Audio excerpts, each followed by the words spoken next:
اسلام کی تعلیمات کیسی ہماری رہنمائی کرتی ہے پاکیزگی کے حوالے سے. اسے دیکھیں کہ جب ہم اور آپ پخانہ کے لیے جائیں تو اسلام دعا فراہم کرتا ہے اللہم انی اعوذ بک من الخبث والخبائث. سبحان اللہ. حضور صلی اللہ علیہ وسلم آپ دعا فرماتے تھے جب آپ حجت کے لیے جاتے تو آپ دعا فرماتے اللہم اعوذ بک من الخبث والخبائث او کما قال النبی صلی اللہ علیہ وسلم. کہا کیا اے اللہ میں تیری پناہ مانگتا ہوں کس سے؟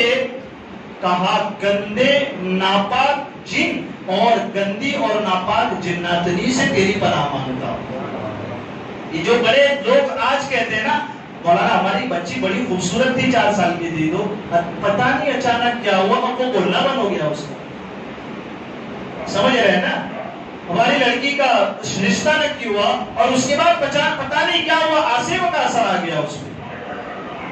کل تک ہماری لڑکی بڑی خوبصورت تھی نہ جانے کس کے گھر جا کر آئی اور آج اس کی حالت یہ کہ اس کا چہرہ پیلا پڑ گیا لال پڑ گیا. یہ کیوں ہوتا ہے؟ کہا یہ چیزیں جو ہے یہ گندگی کی جگہیں ہیں.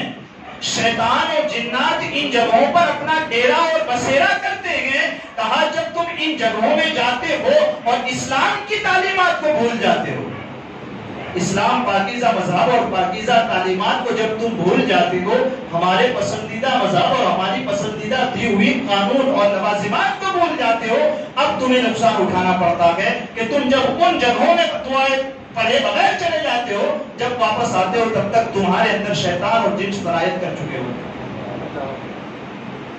یہ ہے اصل. اس کو ہم اور آپ سمجھنے کی کوشش کریں کہ یہ بہت بڑی چیز ہے. طہارت خانے میں جانے سے پہلے دعا پڑھنا اور اگر ہمیں مسلمان ہونے کے بعد یہ دعائیں نہ یاد ہو تو پھر ہم سے زیادہ کم نصیب کون ہو سکتا ہے کہ پاکیزگی کی اتنی تعلیم دینے کے بعد بھی ہمیں پاکیزگی حاصل کرنا نہ آئے تو پھر ہماری زندگیاں کس کام کی. اس کے بعد جب تم جیسے ہی باہر نکلے نا جب تم داخل ہوئے تو اللہ کا ذکر کر کے گئے تھے نا اعوذ باللہ اللہ کا نام لے کر کے گئے تھے نا آپ اندر پہلے داخل ہونے سے پہلے. اب جتنی دیر تم رکے ہو کہا یہ گندگی کی جگہ ہے اس میں اللہ کا ذکر نہ کرو. روک دیا تھا ذکر کرنے سے. کہا جیسے ہی باہر آئے غفرانک سبحان اللہ مولا یہ جتنی دیر میں تیرے ذکر سے غافل رہا میری غفلت کو معاف فرما دے. غفرانک میرے گناہ معاف فرما دے.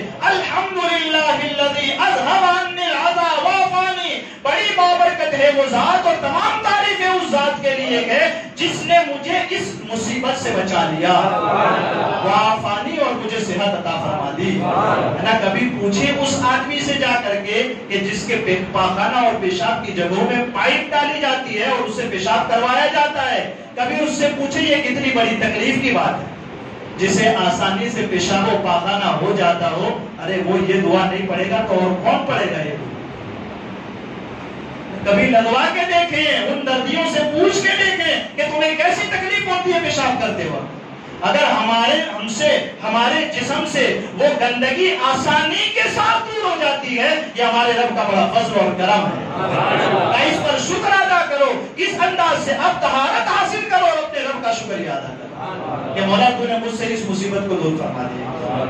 یہ ایک سسٹم ہے اسلام کا نظافت کا پاکیزگی کا کہ تم اسے اختیار کرو. اللہ تبارک و تعالیٰ نے اس اختیار کرنے پر کہا اللہ محبوب تیرے صحابہ کا یہ عمل بڑا اچھا ہے. یہ عمل بڑا اچھا ہے کہ جو پاکیزگی میں بڑا احتیاط فرماتے ہیں. یہ ڈھیلوں سے بھی استنجا کرتے ہیں پتھروں سے استنجا کرتے ہیں ساتھ میں پانی کا بھی استعمال کرتے ہیں. اس سبب سے اللہ تیرے صحابہ سے محبت فرماتا ہے.